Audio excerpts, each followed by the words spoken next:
linen. This is the center folding. This is the open corner. Okay. The center folding should always be outside. Nakaharap sa'yo ang open. Ito, oh. Towards you ang ating open corner. Ayan.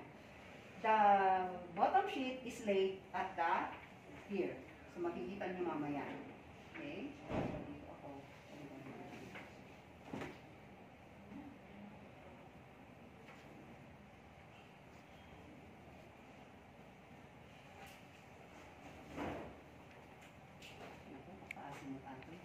So, sa ating draw sheet, wala pong wrong side out. Nasa inyo kung ano yung, ayan. Ulit, ang center folding is nasa labas. Because, pag nag-lay kayo, yung center folding pupunta sa gitna ng imaginary line ng mattress.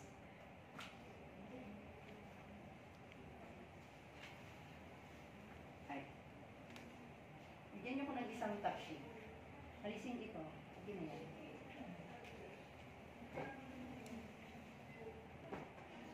Okay. Top sheet is folded. Okay. Right side out. Ayan. Right side ng top sheet, nandito. That is the wrong side, no? So, right side out, pakuha dyan sa gitna ulit para mas mabilis.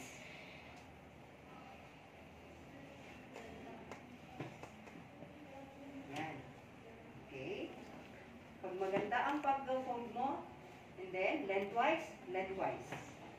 And then, ito yung crosswise, crosswise. Ayan, tingnan dito. Ayan. Okay, ayan. So, ito yung open corner. Okay. Pasang lang na. First. Pasang to. Towards you, para mas maganda.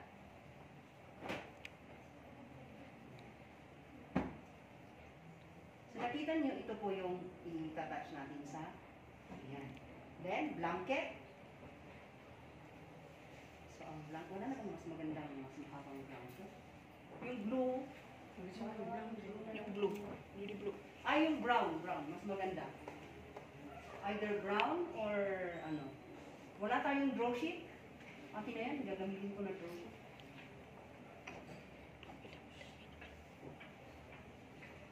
Ito na lang ang gagamitin kong draw sheet. Kaya masyadong malapit.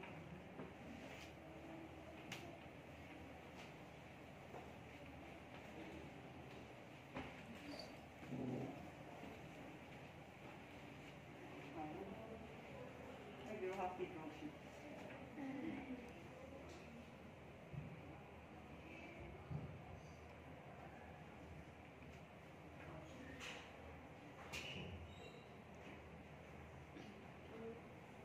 And then your blanket is folded wrong side out, lengthwise, lengthwise. Saan ang ano nito? Yan, lengthwise. Lengthwise na ba ito? Hindi ba siya up?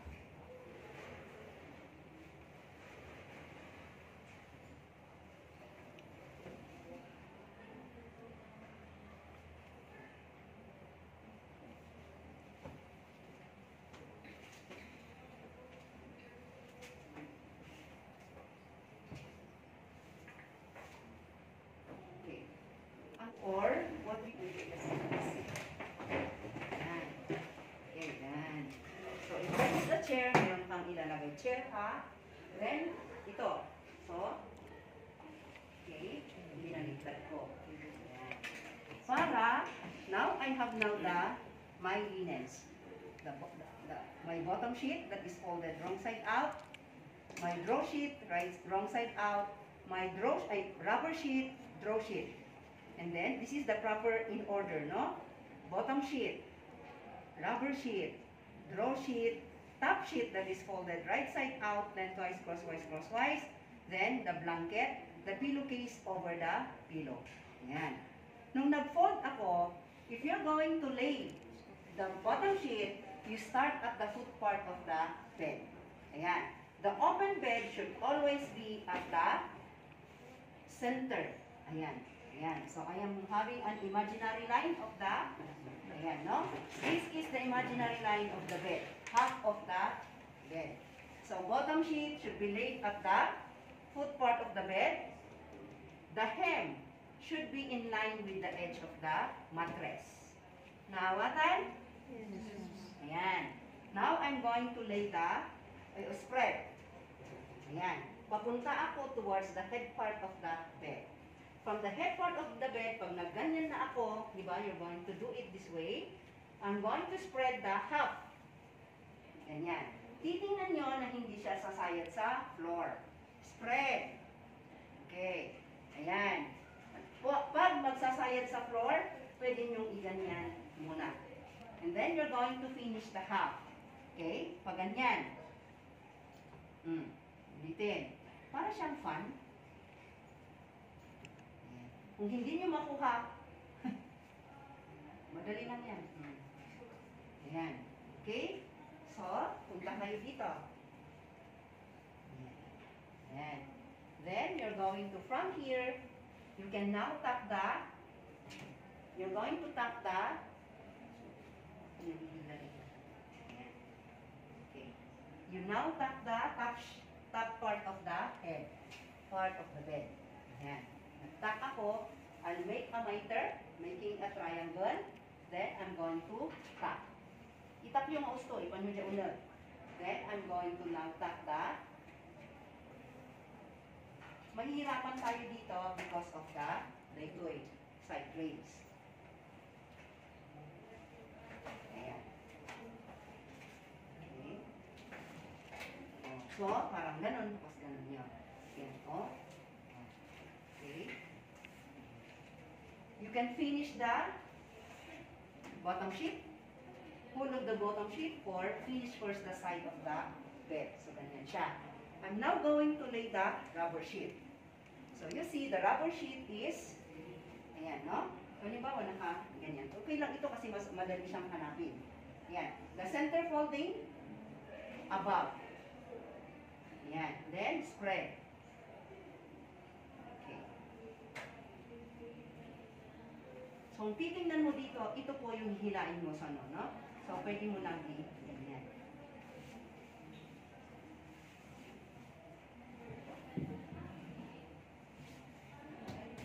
Next, draw sheet.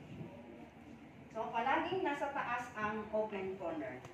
Ito, nasa taas palagi. Para hindi kayo mahila. Kasi pag ganyan, mali. Ililay mo. Saan ka ngayon di ba? So, palaging nasa taas ang open corner. Open. So, pag i-spread mo na ganyan, ganyan mo lang siya. Ayan. Okay. Unfold now the half, then you're going to spread this one. Okay, pwedeng nasa loob ng rubber sheet. And by sequence, see to it that it will cover the rubber sheet. Because, ang function nito, the primary function of the draw sheet is to cover the draw sheet to prevent bed sore. Naawatan? Okay, tap at the side of the bed. Ayan, tap nyo. Okay. You can go to the other side of the bed and spread this one already. Your bottom sheet, draw sheet, and then your rubber sheet. But I can stay here, okay, ayan, and spread first my top sheet. The top sheet, how did you fold at the top sheet? Right side out. Okay. So, you see, nandito yung open corner ko kasi I am going to spread nandito siya. Diba? Pag ganyan siya. Ayan. I'm going to spread now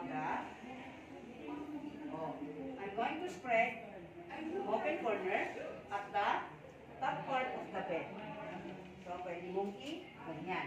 Half ulit. Ayan. So, pwede mong ganyan lang. Half na ba yan? Okay. Ayan. Then, you're going to spread. Mas madali pag open, kung ang occupied ang mahirap. Ayan. Kung meron kang chair dito, di ba, dyan, pwede mong ganyan. So, hindi pa naman siya sumasayad. Okay. Then, unfold again the half. Okay. Halimbawa, pag sasayad na yan, ganyan mo na siya. Ayan. Then, ganyan mo lang muna. Para hindi siya sasayad. Kasi once na nasumayad na yan, okay. So, ganyan muna natin siya. Then, from here, spread. Okay? Spread mo also. Yan.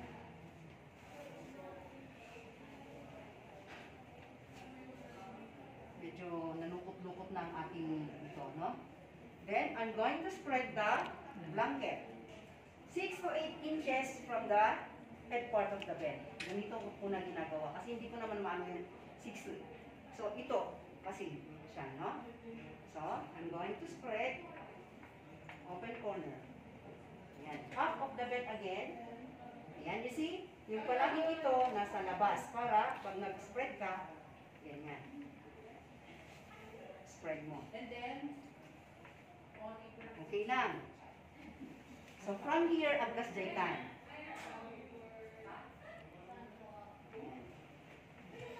Para equal ang distribution. Ayan. Okay. You can now also spread it this way. Okay. You can go to the, now you can now go to the other side of the bed. Ganyan mo muna. I will now go to the other side of the bed. From the foot part of the bed, I'm now going to, okay, pull the bottom sheet. Ayan. Okay. Pull like that. So that you are going to give a, ayan, pull mo dito. Ayan. So, okay. Para walang, then, tack the surplus. Ayan. Make a miter. Ayan. Okay. Miter. You can tack. Tack properly. Then, tack. Ayan. Mas maganda yung nakaganyan. Walang nakalabas dyan. Okay? Next is the throw sheet. Ay, rubber sheet. Ayan. Then, your throw sheet. Spread properly. Then, tack.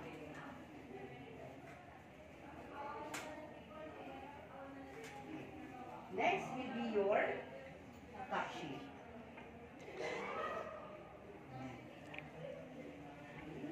Spread mo siya. Sasayat. You see?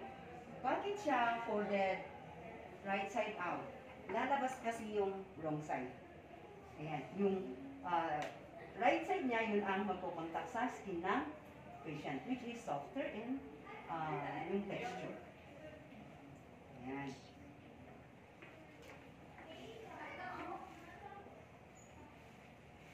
Ganyan ko muna siya.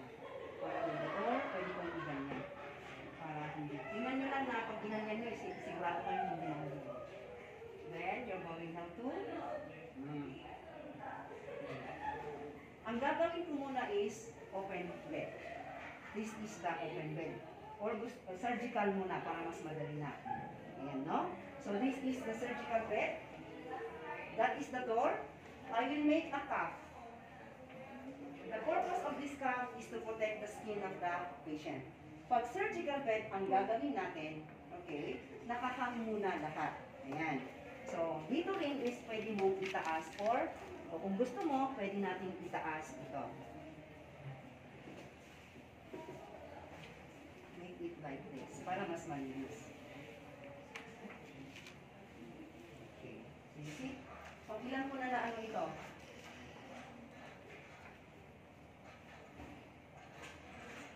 Ihila dyan para mas maganda siyang kulay. Ayan. Ituloy mo na. Ito. Okay. Since this is the door, yung ano natin muna ang gagawin natin, yung may envelope, you can put it this way.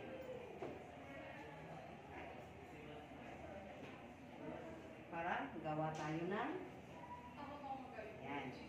Then, pwede kang magpunta na doon. Right dito. So you see, it's very use ang paggawa ng bed. Okay, hilain nyo dito. Hilain ng ganyan. Kasi ito po yung dyan ko mahihigit. nakahiga yung pasyente. So, ayos nyo na lang na.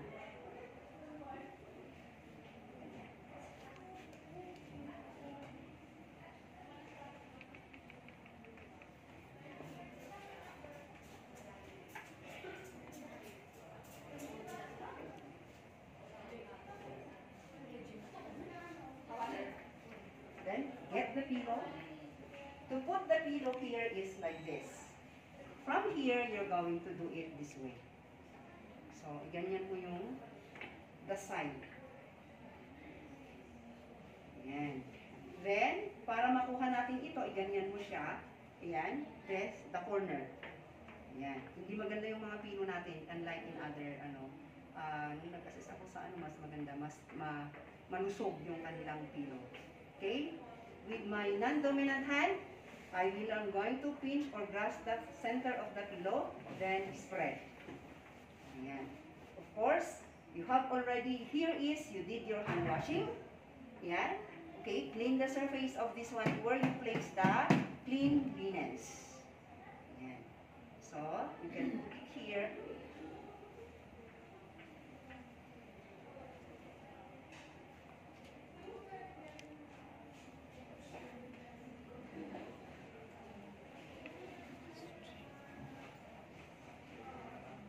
Then, ang ano natin, pag may table dyan, di ba? Pero pag wala, ilagay natin na ganyan.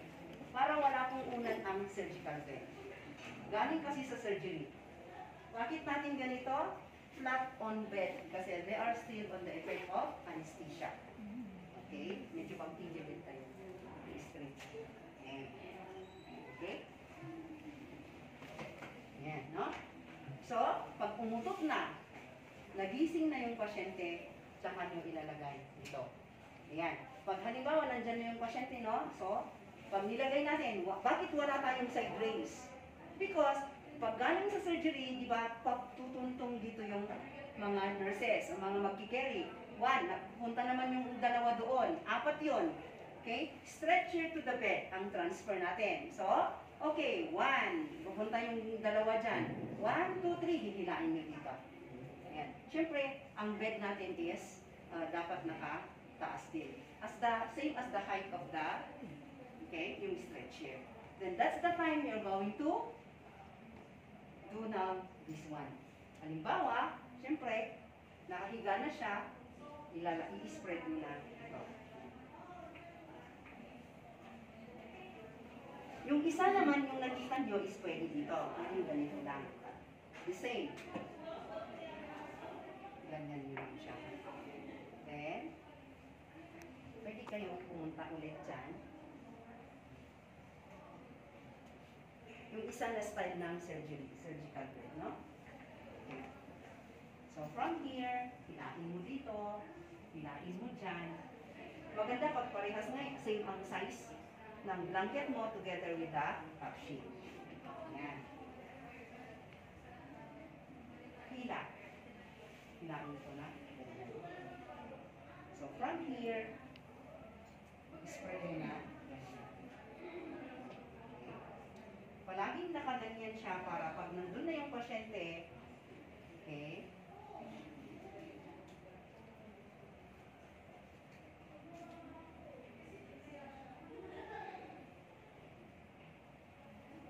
nandyan na yung pasyente, ganyan na siya. Okay. So pag nandyan na yung pasyente, of course, spread mo na siya. So we're going to make an open bed. Siyempre, kung adapta niya pasyente, closed bed. Okay? With or that is your occupied bed. Ayan. So, iayos natin for your open bed. Open is?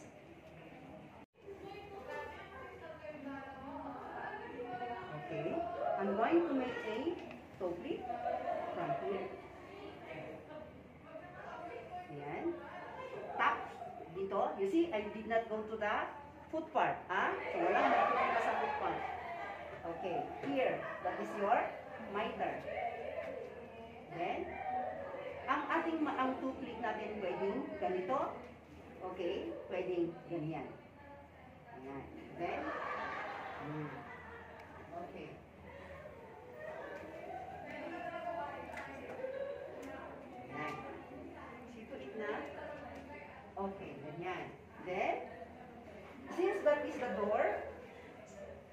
gagawin natin? The same. Yan. Pag magsasayad, hawakan nyo lang. Then, you're going to tap. Okay. Half miter po tayo dito. Like a triangle. Okay.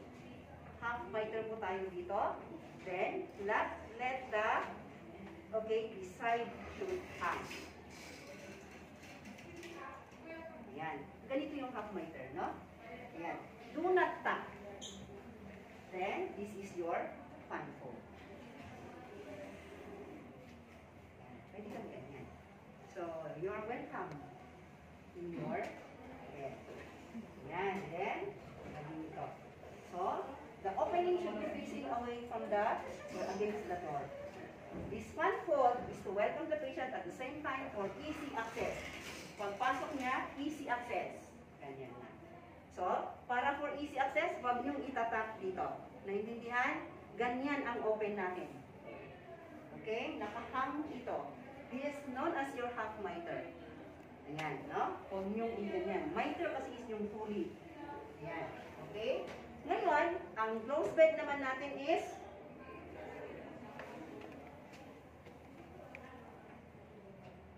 lahat ay nakatak. Of course, pag nandyan na yung pasyente, itataas muna dito sa open bed at saka closed bed, no? Isa lang ang naka. This is your closed bed kasi you are waiting for the patient kung meron mang ma-admit. Ang open bed is the patient is already there. Coming. Yan.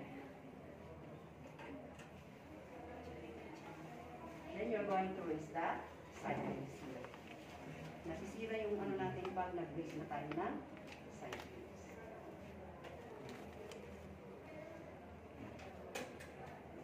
Open and close, naka-ano na, para diretsyo na siya. Kung nandyan na, doon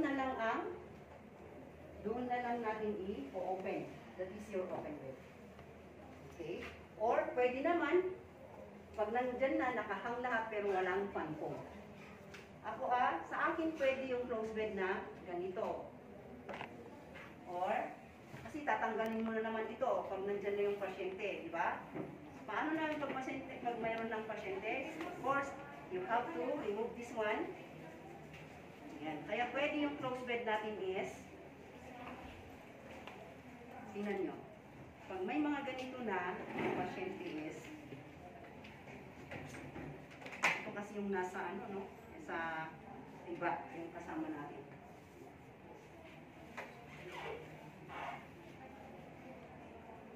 Para siyang ano rin. Sa akin, gusto ko yung ganito na closed bed. Yung closed bed nila is lahat nakatak. All is tap. Pero gusto ko yung closed bed para pag nandyan na yung pasyente, hindi siya naka-tap. Pero dito is dapat ganito ang closed bed. Ayan.